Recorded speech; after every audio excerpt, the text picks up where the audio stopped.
Hey everyone, I'm Jennine, your local realtor here in the Edmonton area. Today I just want to go over what's been happening in the market, check out what happened in September, and yeah, just kind of break it down. So let's start here. So overall in Edmonton, we've seen a little bit of a dip in price as we have been for the past few months. A little bit more inventory again, especially compared to where we were earlier this spring, and it's taking a little longer to sell than it was before as well.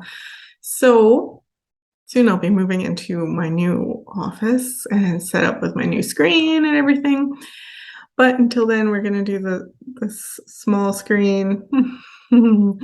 Okay, you can kind of see here visually how the price has been going. So earlier this year in January, and then we started rising and we peaked about in April, and it's kind of been dipping almost every month since then. So we're almost back to where we were before the craziness of earlier spring market. So this is kind of just a big overview though, so you want to break it down further, and I will do that. And even from what I'm going to be doing, you still want to break it down because things can be so different depending on the type of home, the neighborhood. It could even really come down to a street. Like everything changes drastically. So you can't just take one stat across the whole board and apply it for everything. So let's take a look.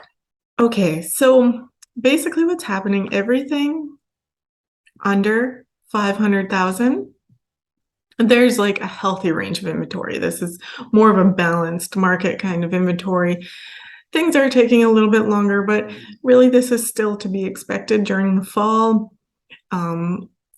But then once we get over 500 into the 600 plus, this is when there's a lot of inventory and it's taking even longer on market. So overall though, sales are down from 919 last year to 761, and the average price is almost back to normal. So last year we were at 456,000 and this year we're at 457. So what does this mean? As a buyer, this is a great time because you have time now. You have inventory to pick from. You have time. You can negotiate a little bit more. Whereas this spring, you didn't have time. There was no time. If you like something, it was multiple offers. If it was a good property, everything was just flying off the shelves kind of thing really fast. So now you have time and a wide range of inventory to pick from. That's actually exactly why we chose to buy this fall. We were thinking of it earlier last winter into the springtime, and I just didn't want to get into that market. I didn't want to compete. We were seeing multiple offers all the time. So this fall, we ended up purchasing. Yes, rates are higher than what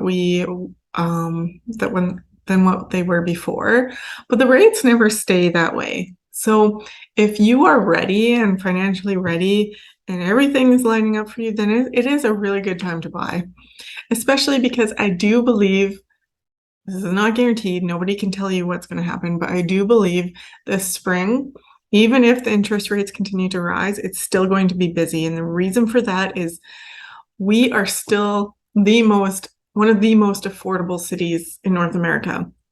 We have rapid rates of population increase from outside of province and outside of country. There's a lot of people coming from Ontario and BC that just don't want to deal with their unaffordable market anymore.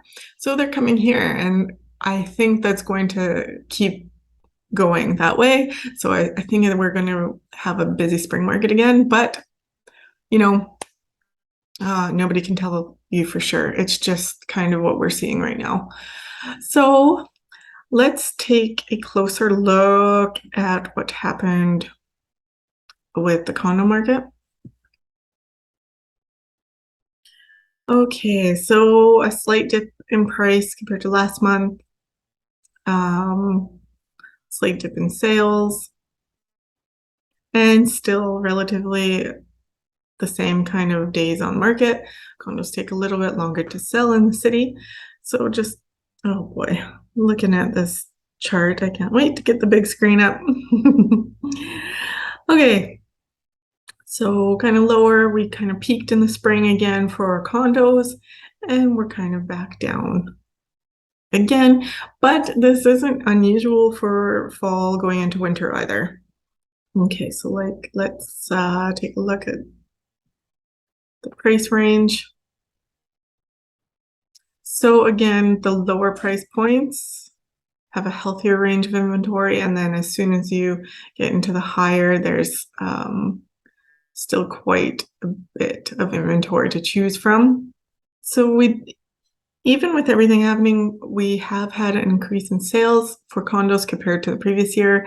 Not by much, but it's basically been pretty consistent. So, but one more thing, going back to family homes, for sellers, what does this mean if you have to sell? This means you have to price competitively.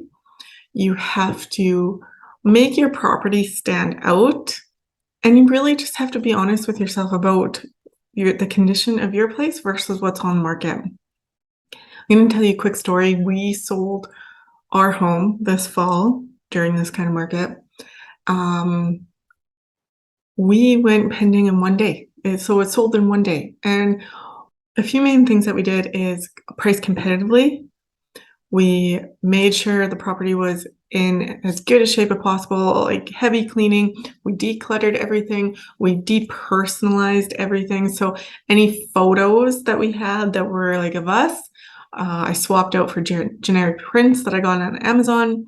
You want to make sure everything's really depersonalized because people want to envision themselves in their home, not you. As soon as they see you, even if they're not even aware of it, they could be forming their own opinions, they could be forming their own judgments, but when it's depersonalized, it's easier to envision themselves in the home. So anyways, those are just a few key points, but it's important in this market, stand out, price competitively. You do not want to be the one that's overpriced in your neighborhood because you will sit. Okay, so that kind of sums everything up for this market report for Edmonton in September. As always, if you have any questions or if you want to talk a little bit more about this in more detail, let me know. I'm always happy to help.